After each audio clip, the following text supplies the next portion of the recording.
ഈദിനും ഇഫ്താറിനും ഒക്കെ ഉണ്ടാക്കാൻ പറ്റിയിട്ടുള്ള ഒരു ഫ്രൂട്ട് സലാഡിൻ്റെ റെസിപ്പിയാണ്. അതിനായിട്ട് കുറച്ച് ഫ്രൂട്ട്സ് ഒന്ന് കട്ട് ചെയ്തെടുക്കുന്നുണ്ട്. ചെറുതായിട്ട് കട്ട് ചെയ്തിട്ട് എടുക്കുക. ഇതിലേക്ക് ഏത് ഫ്രൂട്ട്സ് വേണമെങ്കിലും കട്ട് ചെയ്തിട്ട് എടുക്കാം കേട്ടോ. പൈനാപ്പിൾ ഇടണ്ട. പൈനാപ്പിൾ ഇടുകയാണെങ്കിൽ നിങ്ങൾ കുക്ക് ചെയ്തിട്ട് വേണം, പഞ്ചസാരയിൽ കുറച്ചൊന്ന് കുക്ക് ചെയ്തിട്ട് വേണം ഇടാൻ കേട്ടോ. ഞാനിവിടെ ആപ്പിള്, മാങ്ങ, മുന്തിരി, സ്ട്രോബെറി ഇങ്ങനത്തെ കുറച്ച് ഫ്രൂട്ട്സ് ഒക്കെയാണ് എടുത്തിട്ടുള്ളത്. ഇനി അതിലേക്ക് ഒരു 1/2 കപ്പോളം ഫ്രഷ് ക്രീം, പിന്നെ മധുരത്തിന് ആവശ്യത്തിനുള്ള മിൽക്ക് മെയ്ഡ് ചേർത്ത് കൊടുക്കുക. മിൽക്ക് മെയ്ഡ് കുറച്ച് ഒഴിക്കുകയാണെങ്കിൽ പിന്നെ ബാക്കി നിങ്ങൾ ഷുഗർ ആഡ് ചെയ്ത് കൊടുക്കുക കേട്ടോ.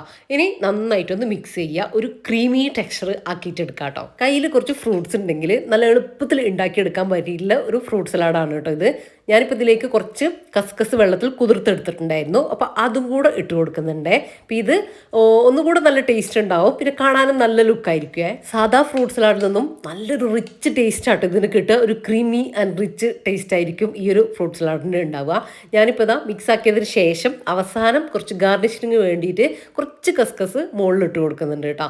ഇത് നമ്മൾ ടേബിളിലൊക്കെ സെർവ് ചെയ്യുന്ന സമയത്ത് കാണാൻ നല്ല ഭംഗിയുണ്ടാവും. എന്നിട്ട് നമ്മൾ കഴിക്കുന്ന സമയത്ത് ജസ്റ്റ് ഒന്ന് മിക്സ് ആക്കിയിട്ട് എടുത്തിട്ട് കഴിച്ചാൽ മതി കേട്ടോ. അപ്പോൾ നമ്മുടെ റിച്ച് ഫ്രൂട്ട് സലാഡ് ഇവിടെ സെറ്റായിട്ട് കിട്ടിയിട്ടുണ്ട്. നല്ല ഈസി അല്ലേ? അപ്പം എന്തായാലും എല്ലാവരും ഈദിനും അതുപോലെ തന്നെ ഇഫ്താറിനും ഒക്കെ ട്രൈ ആക്കി നോക്കണം. മസ്റ്റ് ട്രൈ ആയിട്ടാണ് കേട്ടോ.